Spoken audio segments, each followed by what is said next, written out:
Hey, I haven't done a video in a while, so I just wanted to give you a Crisis Schooling Adventures update on kind of what we've learned and where we are now. So I definitely continue to learn throughout this process, as I'm sure all of you do as well. So I kind of chose three big things that I've learned through this experience. The first one is that efficiency is kind of a failing objective. And what I mean by that is that if you are trying to make sure you get the most bang for your buck, so you're trying to pressure your kids to get through with their work so that you can move on and you can do your next thing and they can just get all their stuff done and then move on and you don't have to worry about the school the rest of the day, sometimes that can be all right if that's their objective. But if it's not their objective, it's just going to end up in tension and they're not really going to get that much out of the assignment. So I see this happening with myself when my kids are doing Khan Academy.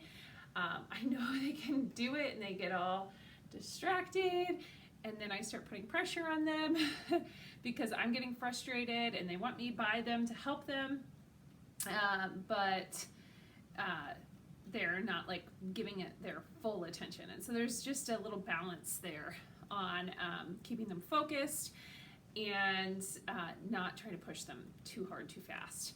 And so they're not really going to retain it if you're moving them too quickly.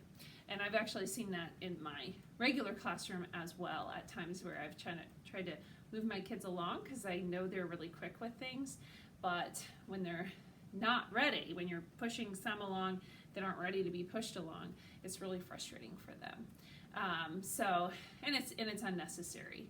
So if you can, and I know it's hard if you're working from home and you've got a bunch of things up in the air, but if you can offer them that flexibility to get it done in a larger time frame, to give them some boundaries that are a little bit wider and more open, and to set realistic objectives for them on what they're going to get done each day, that can lead to more peace in your household.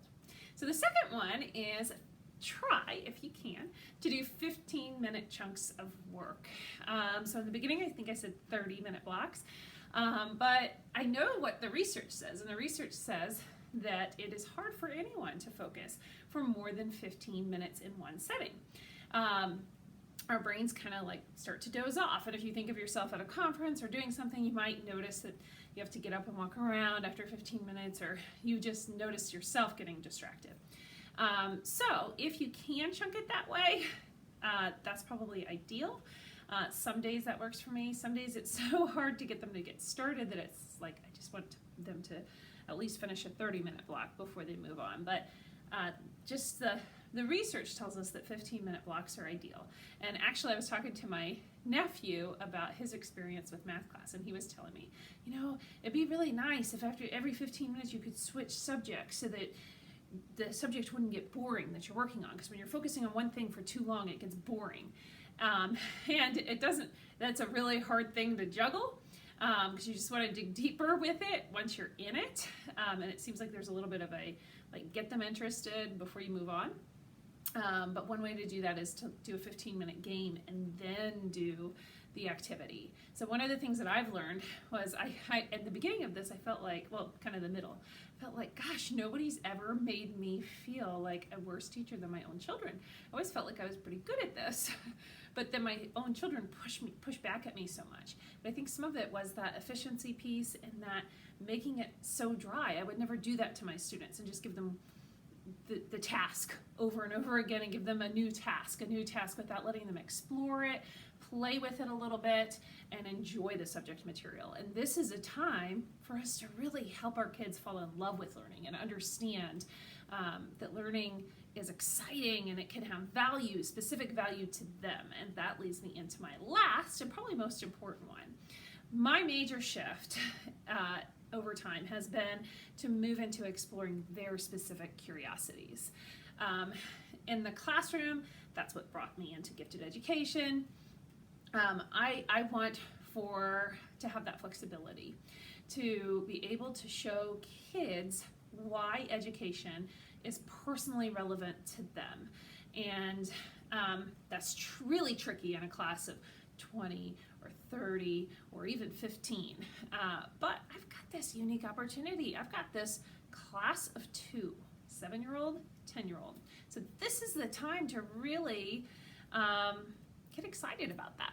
So what I've done is I've kind of tried to look at how can I shift these subject areas so I still feel like we're getting an education and moving along and learning, but do it in a more fun, relevant way. And that's been a lot easier for my 10-year-old than it has for my 7-year-old, because my 10-year-old's had more time to develop passions and interests.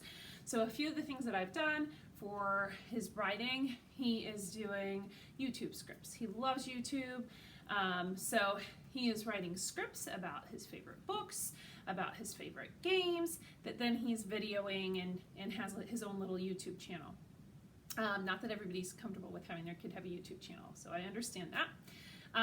Another thing is he was really interested, he's always been interested in statistics.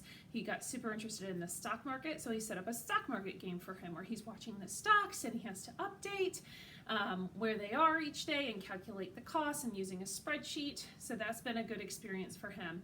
He's always been curious about the book club that I'm in and what happens in a book club.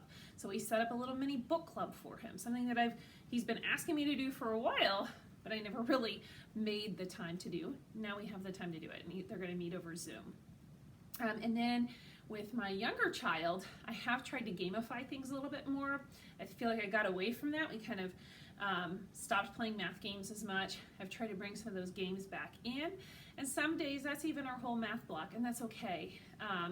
He grasps the math material.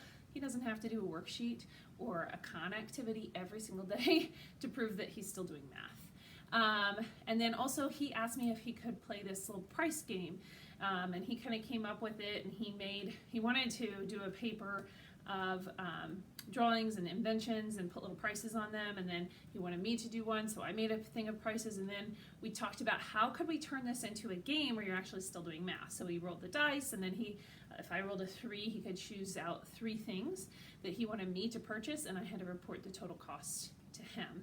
So just listening to them and trying to build off of their curiosities, an integrated type of project for them. And I'll be honest, I still have them do con, and I still have them do some writing and things like that. I'm just trying to be a little bit more flexible so that they can see that writing and reading and math really are a part of our daily lives, and they can be interesting and relevant to their lives. So I hope you found this useful. I stood in front of our new green screen on purpose because that's a part of those YouTube videos. So I hope we'll continue to evolve here with our school and continue to be on this positive upturn that we seem to be on.